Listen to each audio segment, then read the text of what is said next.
Después de un disco increíble lanzado en 2021, L'Amour sur le Christ, Seth, la banda francesa de black metal que se supo hacer un nombre con trabajos buenísimos en el pasado, vuelven y nos traen La France des Maudits, un trabajo de 46 minutos con 20 segundos de duración y 8 canciones que engloban un desarrollo musical dentro de la composición de Seth que lo lleva hacia un aspecto aún más melódico que antes. Siento que explotaron mucho más este estilo en su nuevo disco, pero a su vez intentan mantener la musicalización oscura y directa que siempre presentaron. Si no escuchaste su anterior disco, te perdés de una obra maestra descomunal. Cuando lo hagas, vas a notar que su black metal es bastante poderoso y tiene sus toques y pequeños matices de melodías que acompañan a la composición musical. Pero acá ya no son solo pequeños matices. La melodía gana más terreno en este caso, y arrancamos con canciones como Paris des Maléfices y Que vive le diable, que es el primer single del disco. Estos dos temas, estando juntos al principio, son un gran ejemplo de lo que nos espera en la totalidad de esta obra. Vas a notar que el piano, el sintetizador y algunos elementos orquestales incluso suenan constantemente durante toda la canción, teniendo más o menos protagonismo, pero están. Generan un ambiente muy melancólico, romántico, y las voces se mezclan muy bien con todo eso. Muchas veces Saint Vincent, el cantante, grita de formas muy desesperadas, dándole un aspecto aún más sentimental, y recuerda algunas notas que se pueden escuchar en Behemoth, cuando Nergal hace algunos recitados. Queda bien y conforma excelente las canciones. Gran parte de lo que es Seth actualmente es gracias a este vocalista, porque literalmente entró a la banda para grabar el anterior disco. Este es su segundo trabajo con Seth, y definitivamente con el anterior escalaron bastante en popularidad, y con este siento que van a obtener otro empujón más respecto a eso. Esto por supuesto sin desmeritar al resto de integrantes porque todos hacen un gran trabajo en la banda. La batería es súper rápida y prolija todo el tiempo. Más que técnica, acá lo que tenemos es un trabajo de velocidad y resistencia por parte del baterista. Hay muchas canciones en donde lleva un tempo relajado, pero acá siempre vas a escuchar un blast beat. La Destruction des Reliques es una canción que lleva al final una ejecución lenta con las manos, pero con los pies no para de correr respecto al bombo. Y la siguiente lo mismo. Ahí quizá podría decirse que la cuarta canción es la más lenta y melódica del álbum. Los riffs se tornan muy armoniosos y se alejan del black metal clásico. Se podría decir que en este tema no hay riffs de black metal, sino más bien riffs suaves y armónicos. Y si queremos meternos aún más en eso, la canción 5, Marianne, es un interludio con 3 minutos de guitarra acústica. Recién en la canción 6 empiezan a regresar con más intensidad. Y en Insurrection, la canción 7 y para mí la mejor del disco, ahí tienen un equilibrio genial entre los elementos sinfónicos, las vocales infernales, los riffs que esta vez sí son de black metal puro y la batería que no da respiro a un segundo. Si me dijeras que te recomiendo un tema de Seth, creo que esta canción representa muy bien lo que ellos son musicalmente y lo que pueden llegar a ofrecerte. Aparte de la versatilidad que nos demostraron a lo largo del álbum, ellos también son esto.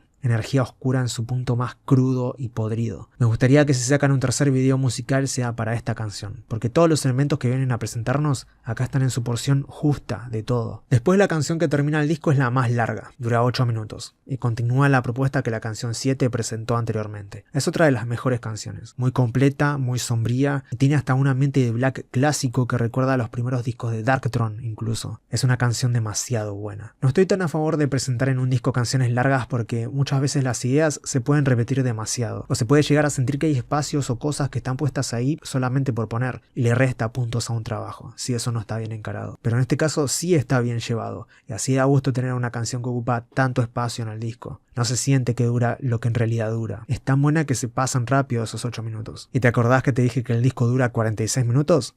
Mentí. Nada, no mentí, pero lo que vamos a hacer ahora es contar también la canción que traen como bonus track, titulada Initials BB, un tema con una duración más normal que no está fuera de contexto en lo absoluto con lo que nos presenta el disco. De hecho, se lleva un ambiente mucho más denso y pantanoso que en las demás canciones, pero mantienen su black metal característico y es un gran plus para el disco, la verdad. Si quizás te quedaste con sabor a poco con este trabajo, esta canción compensa eso tranquilamente. Y digo que no está fuera de contexto no solamente por el estilo que lleva, sino porque muchas bandas agregan bonus tracks o canciones extras que usualmente suelen ser covers de otras bandas que tienen que ver poco y nada a sus estilos con lo que nos presentan en el disco. Seth en este caso no comete ese error. Así que en definitiva lo nuevo de Seth nos muestra una banda que explota más su lado melódico, inclinando la balanza más para ese estilo pero que conserva la energía y parte de la fórmula que los hizo crecer compositiva y musicalmente en su trabajo anterior. En lo personal prefiero L'Amour sur le Christ, pero La France des Maudits cumple con darte un viaje de black melódico y potente al mismo tiempo, que no va a decepcionarte en lo más mínimo. Este disco sale el próximo 14 de julio a través de Season of Mist y te invitamos a que nos cuentes qué te parecen los singles lanzados hasta ahora y qué te parece este disco una vez que lo hayas escuchado. Nos estamos viendo.